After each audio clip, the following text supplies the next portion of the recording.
Me pot a boil ya, me belly full ya. Sweet Jamaica. And we all know that most rural families have more than one child. In some cases, I have the experience of parents coming to me to seek assistance because if not, they have to decide which one of the children look the brightest and invest the money in that, and the rest of them stay home. I see you looking at me, leader, but it's a fact. You may not know it, I'm telling you. And it happens all across. The Jamaican Labour Party don't like when the people of Jamaica are independent. Them like it when you come to them and beg them, so them can use it against you in the times of election. Do you all ever realize that only in the time of election the Jamaican Labour Party cared about the people of Jamaica? Now you have a prime minister who came out and mocking the people of Jamaica. Him pot a boil ya, him belly full ya, and him thank God for Jamaica. Why him thank God for Jamaica?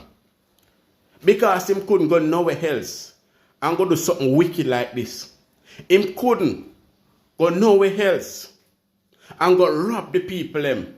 Full up him bank account, 28 bank account, without getting into trouble. Now this man have everybody in him pocket. Everybody, me mean everybody, from the DPP to the police commissioner to every single soul in him pocket. So he is not afraid. So him feel free to mock the people of Jamaica after robbing them. People, if you don't like and share this video yet, may I ask you for a favor. Please like and share this video and subscribe to the channel. Now, you have Daryl Vaz or Daryl Jaws or whatever you don't like to call him, or Fishy Vaz, in a parliament stand up talking about parent who get more than one kids, and them have to come to him, come beg. Listen up, them have to come to him, come beg, which the people of Jamaica should not fear go to no politician, go beg, because on vote them in to make on life better off, right? But them a laugh after Uno, and I say Uno have to come to them, come beg. I don't know if you wonder which one on a child, I want to pick me more brighter, which one on a think on should have sent to school, which one should get education. Now the Jamaican Labour Party is not about education, my people. They are not about their people. They are about their self. Them no love bright people. Them love dunce people. Them love people where them can push around and kick around and box around. People who we always depend upon them for something to eat. Those are the people that they love. If you have too much education, these people don't like you. If you're too smart, these people don't like you. If you realize most labor rights supporters are illiterate, them not have nothing in them headpiece. Them headpiece empty. Most of the MPs and the councillors in the Jamaican Labour Party, they are dunce. And that is what their leaders like. Them love dunce people. Them not like when people too bright. If you realize, most of the time Andrew Holness are embarrass the people them. But them don't even realize because them don't know big words. Them don't even as much as know big words. And this is what illiterate, fool people get up and vote for every day. For politician, for the Jamaican Labour Party, take on for idiot. This is unacceptable. And Jamaica deserve better. Jamaica deserve a change.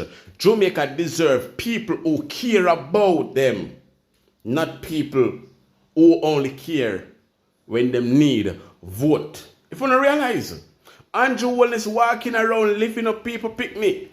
When was the last time you see Andrew Holness even lift up people picnic? Me see about big boys sitting down in his lap. No. Good morning. Good morning, everyone. Morning. Good morning. One love. Good morning. Let me see. I can't give you up.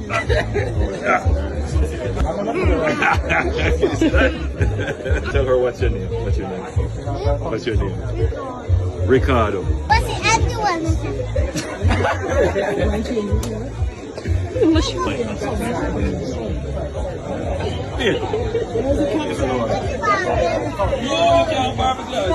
Prime Minister.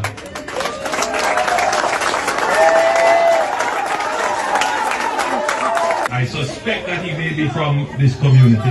This Labor Day, we're going to... Over the past 4 years, which part any of you see Andrew Holness visiting families, making little boy and little girls sit in his lap? This criminal prime minister need to go to prison. This wicked and evil and criminal prime minister need to go to prison. And I'm not stop say that. Bless up to my viewers and my subscribers them. May hope everybody having a blessed and a wonderful day. Now my viewers and my subscribers, remember, in everything you do, always put God first. In every and any situation, just always remember to call upon God. Always remember to pray, because a prayer day keep the devil away.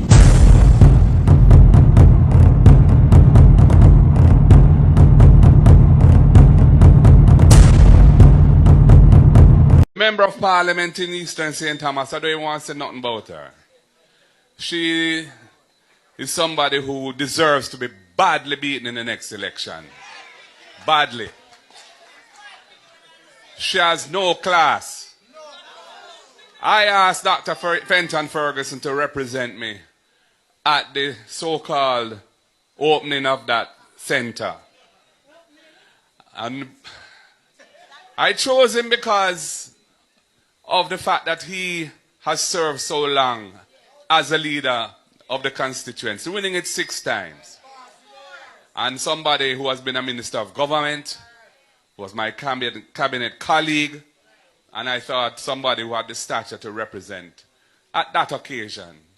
And when I see how she disrespected him, totally out of order, totally uncalled for, unbecoming of somebody who calls herself a member of parliament, an absolute disgrace. Anyway, all she has done is stir up the hornet's nest, and she go and get the sting of her life when election day comes. Welcome back to my viewers and my subscribers them. Big up to all of my viewers, big up to all of my subscribers them. We continually support the channel and help the channel to grow. Now my viewers and my subscribers, remember to like and share this video. Remember to like and share this video, and also subscribe to the channel if you haven't subscribed as yet. Now my viewers, my subscribers, Mark Golding, our next Prime Minister, President, leader of Jamaica, send a strong message to thief in Michelle Charles. Yes man, all thief in Michelle Charles. All criminal Michelle Charles. I wonder why everything in the Jamaican Labour Party have to be a criminal. Mark Golding also support the Auditor General in investigating the $31 million drill that the Labour at them buy. We are at a time in this country when the people of Jamaica are anxious to see a change, a new Jamaica, a government in which the people can have trust and confidence.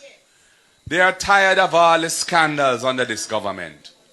They are tired of situations where the government of Morocco, the Kingdom of Morocco, gives fertilizer for the farmers of Jamaica who need help after the hurricane, and the cronies of this government take the fertilizer and are selling it to the farmers who are in distress. It's a disgrace. The people of Jamaica are looking on when they see the NWC refusing to attend and share test results for water testing at the KSAMC. And we even hear about Duns River and the minister responsible for water, instead of telling them to cut the nonsense and share the information in the interest of the people. Because you can't sweep things like water quality under the carpet. If there's an issue, it must be addressed transparently so people know what is going on. And the minister didn't adopt that posture. That is the type of governance this government is offering. And what about the drill? What about the medical drill? A drill which on the market costs 1/10 of what the government bought the drill from this company. A company where the majority shareholders are JLP MP. And he claims he's holding the shares in trust, but for who? The thing mix up. It don't smell right. There's something rotten in the state of Jamaica. And I'm calling the Auditor General and the Integrity Commission to look at it and scrutinize it very carefully. Because the people of Jamaica are suffering in the healthcare system. There are so many pieces of equipment that need repair or to be replaced. And if you're buying equipment at very inflated prices, those resources are being misused, misappropriated, when they should be available to fix the things that are needing to be fixed in the hospitals and in the health centers. So many people can't have their elective surgeries done. Operating theater closed. AC not working. Elevator not working. CAT scan not available. Even at the Bustamante Children's Hospital, no CAT scan. May I tell you, time come, comrades. Time come. The people need change. That is why I have committed to putting ethics at the center of governance again. Upstanding government in the interest of the people. Government in which the people can have trust and confidence. We want to start a movement when we form government. We want it to be led by well-thinking Jamaicans. The churches, thank you. The churches, civil society organizations, academia, to try and bring back love into the society. Bring back decency. Bring back caring. Bring back the values and attitudes that Jamaica used to be known for, but now, under this government, where the head of the stream is so rotten, we have lost our way, and we have to restore it. Now, a full time now, for the Jamaican thieving party go down. They are the one that mash up with country. They are the one that make Jamaica in this position, situation that we are in right now. They are the one that every time they come into power, Jamaica take 10 steps back way instead of going forward. The Jamaican Labour Party, I'm going to tell you now again, they are aligned with the CIA and America. And if you don't know what that means, America, the CIA, don't like when country become independent. Them like to hold down countries, keep them down under them feet. But a lot of Jamaica failed to see so. A lot of Jamaica are so easy to brainwash that they don't believe in truth anymore. They believe in the lies of the Jamaican Labour Party. You don't need to break that spell of the Jamaican thieving Labour Party. I'm going to say it again. The Jamaican Labour Party is not good for the people of Jamaica. Under the Jamaican Labour Party, that is why the people of Jamaica are suffering. And the wicked Prime Minister are getting richer and richer. Now, regarding to information about the $31 million jail, and that majority shareholders and that company that sold the jail to Christopher Tough Time. Well, a Christopher Tough Time best friend. And who to tell if Christopher Tough Time not have a hand in that company as well? People, a full-time Jamaican people, them wake up in a man. Why wanna make these criminals, these thieves, these evil people taking you all for fool? This is unacceptable. Really unacceptable. What do we do when the persons who are slated to care for you are the same persons who are killing you? I am currently at the University Hospital. As you can see, I'm on the floor, the neurosurgical floor. Dr. Bruce, apparently you are the chief medical officer here at the University Hospital. It is alleged that you have failed 4 exams. It is also alleged that you are the owner for medical technologies. Alleged. It is also alleged that a number of nurses have been physically abused by you. It is also alleged that you are friends with Dr. Christopher Tufton and you guys went to Manchester High School together. It is alleged. So you are, it is alleged that you are the owner of Medical Technologies, the company in question that purchased the $31 million drill. We're still waiting for a receipt for that drill. We know that one cannot be provided. All the contracts that have been coming to your company allegedly to purchase equipment on behalf of the Jamaican people, that Ministry of Health have been funneling the funds through.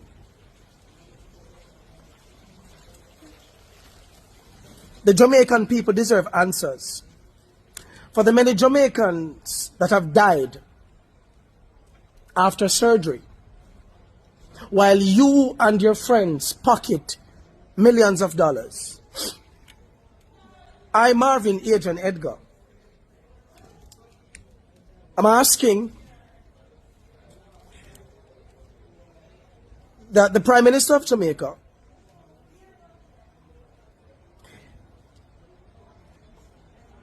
find a way to have Dr. Bruce be removed from the University Hospital and be investigated. We, the Jamaican people, would like to see, we want to see his exam results. The public, we deserve to see his qualifications. Who certified it? What exams did he pass or fail? We deserve to know that if the man who is the chief going to be leading us, we must be led properly, and we have a right to know. This is not a political stunt. But the fact that Jamaican lives are threatened, Jamaican lives have been lost from doctors who don't have qualifications, from persons who have been put in positions who we understand fail many exams, allegedly. We deserve the right to know what is truth from what is false. We would like an answer within the next 72 hours. Max. 72 hours. Failure to do so, we're going to do what we have to do. And I'm asking every single Jamaican to be outraged. There are nurses here, I understand, who cannot express their disgust and frustration from abuse from those who have been put into power over them because they're afraid to lose their job. They're scared to lose their jobs. When will we have accountability in this country? Right now in this hospital, you have patients who did surgeries believing that it was done by doctors who are qualified. Could it be that the allegations are true, that these doctors who are put above the other doctors who rightfully deserve the position don't have the proper qualifications? Jamaica, this is not a joke. We're sick and tired of the doctors and the nurses who are not getting justice. There are doctors here who should not be here and needs to be removed. And we now play 72 hours. Dr. Bruce and your team wanna have to show us on the qualifications. Let us see if you deserve the position. Any other allegations also? I'm in a business about that. I want to know that the Jamaican people who are going under these surgical operations, that it is being done by doctors who are qualified. So Dr. Bruce, Chief Medical Officer of the University Hospital, we want to see your qualifications and to prove that the allegations are not true. And you have 72 hours, you and the Prime Minister and the Minister of Health, you, Christopher Tufton, and you see the $31 million drill that the Jamaican people want to know if I really say go. We need an answer in 72 hours. Or I, personally, I'm going to make sure that right across the length and breadth of Jamaica, that protests of the highest magnitude happens. I'm done. Jamaica people, you're not listening, you know. You're not listening. And everything where people talk, you feel like it is political affiliated. You feel like people are PNP. And that's why they talk like how they talk. You don't even see the danger of what is happening inside of this country. You don't even see the Jamaican Labour Party is a cult organization that are unaliving our people. You listen to the voice note that got leaked. You realize how much wickedness is going on inside of this country under the watch of Andrew Holness and Christopher Tufton. You realize what the lady said about the Governor General and why the Governor General are so silent. You realize them turn the Governor General in a vegetable. If have them one away. You realize how wicked and cruel this party really are. What are you all waiting for? What are you all waiting for? People, I'm tired of talking.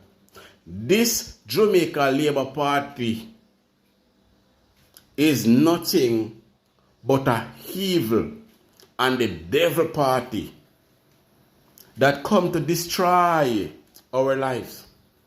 You realize all wicked, cruel Andrew Holness, his speech them why make. You cannot allow PNP to come back in power. Why you cannot allow PNP to come back in power?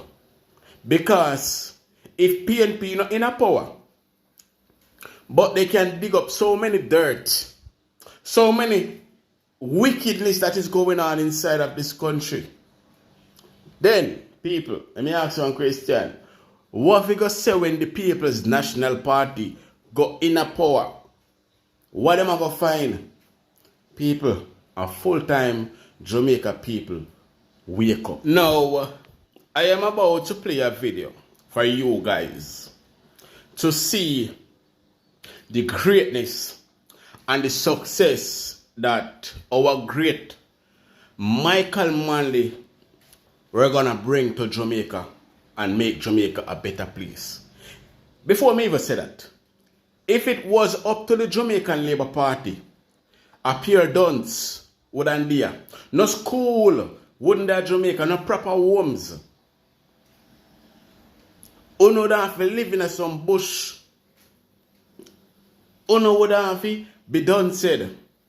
Literate, fool, under the Jamaican Labour Party. But under the Michael Manley government, he decided that every single Jamaicans supposed to can read and write. Every single Jamaica supposed to learn to read and write.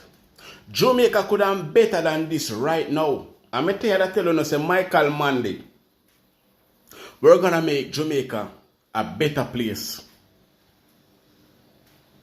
Michael Manley were partner, or should I say partner, he partnered with Cuba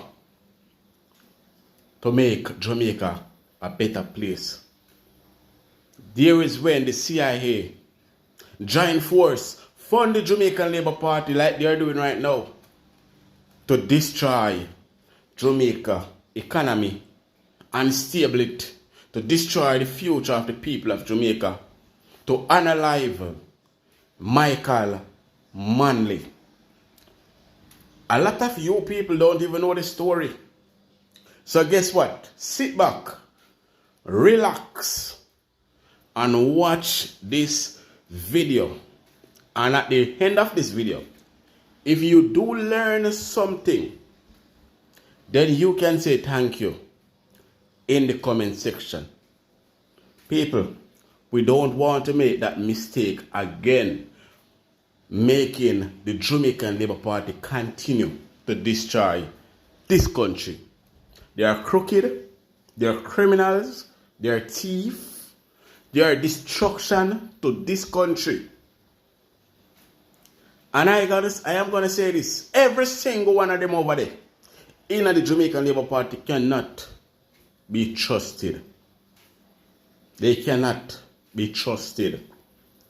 So, just be careful and sit back and watch this video, because it is very important for you to learn.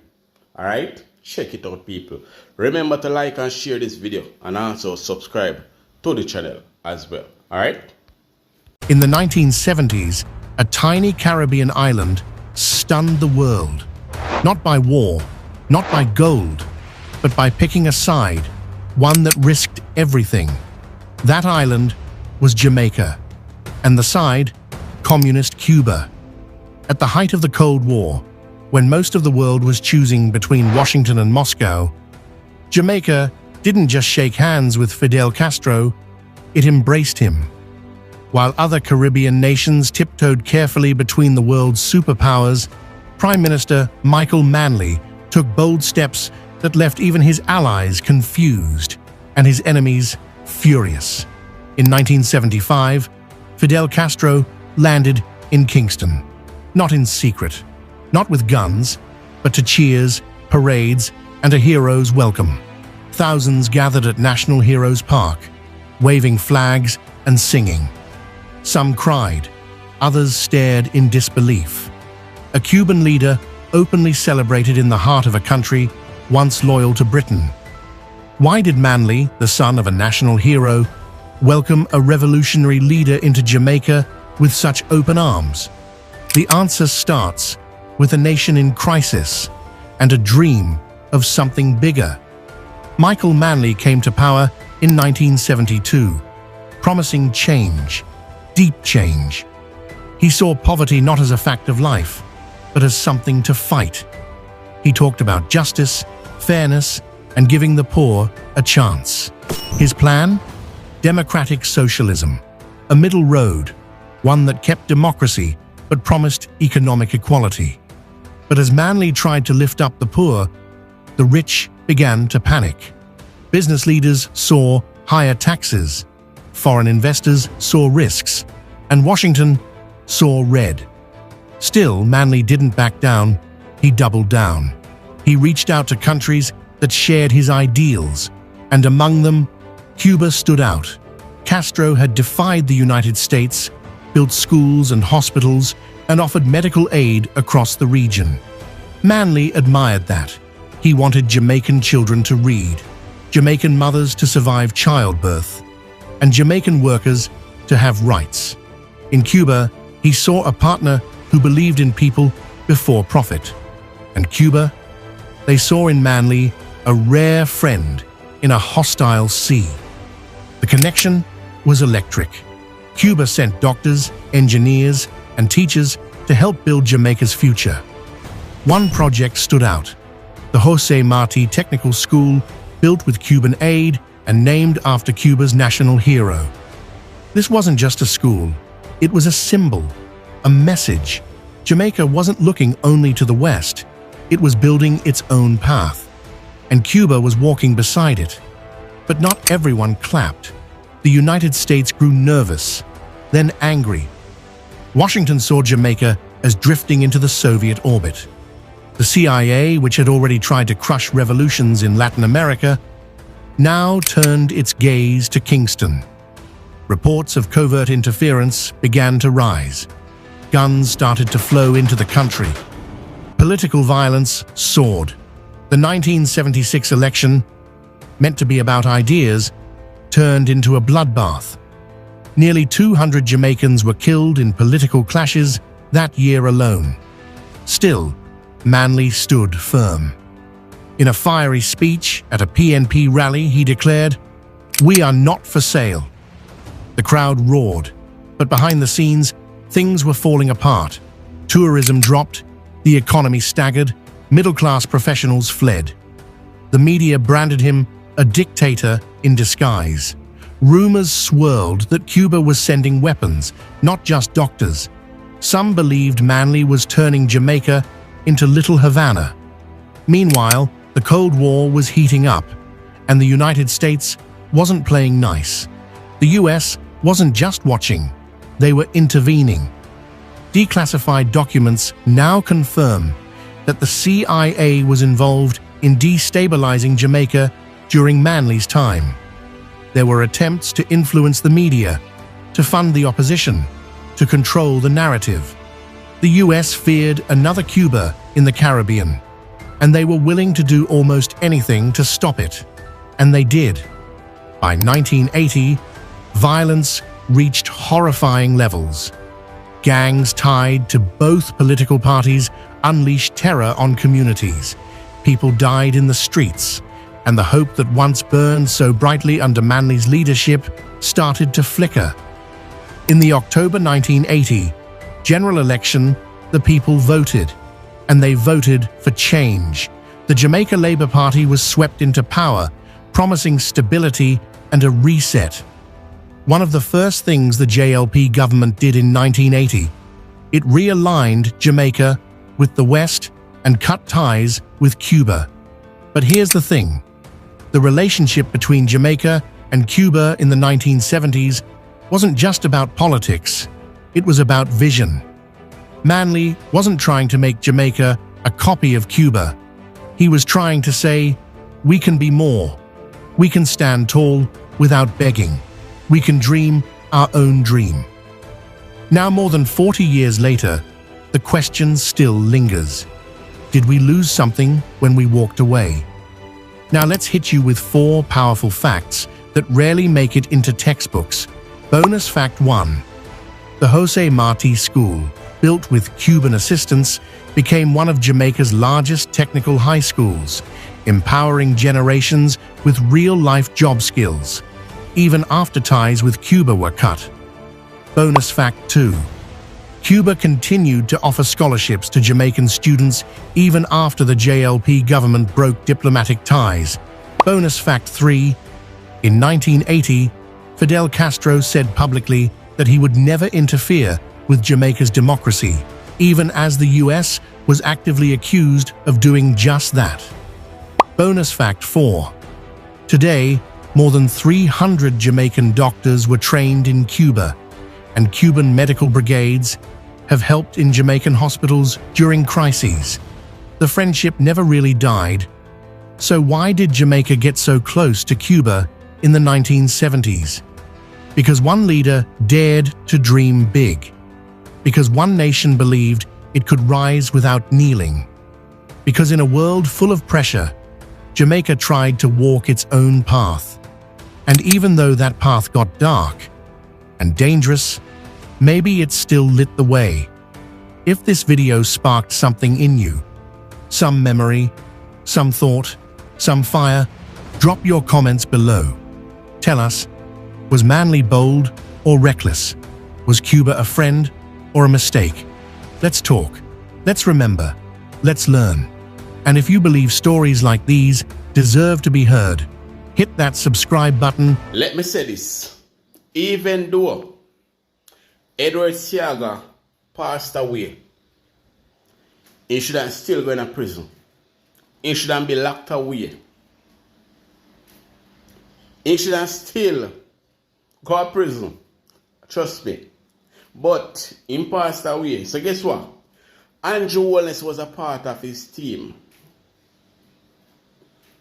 And I think Andrew Holness and anybody else that used to work with Edward Siaga, the criminal white man there, them need to go to prison. Now, we don't see why Andrew Holness so evil, so wicked, so cruel. Because him learn from the best. Him learn from the devil himself. And that's why Andrew Holness become a god and a wickeder devil than Edward Siaga. People of Jamaica, don't take this thing for a joke. I mean, no one comment that about that was then, that at Edward Siaga time, Andrew Holness different, Andrew Holness wickeder than Siaga. So I don't come to me with that. Time for you to hold up on a head, Jamaica. Uplift on yourself, uplift on a country. Stop the stupidness and vote for a change. Until then, big up on yourself. Enough love, enough respect. Bye.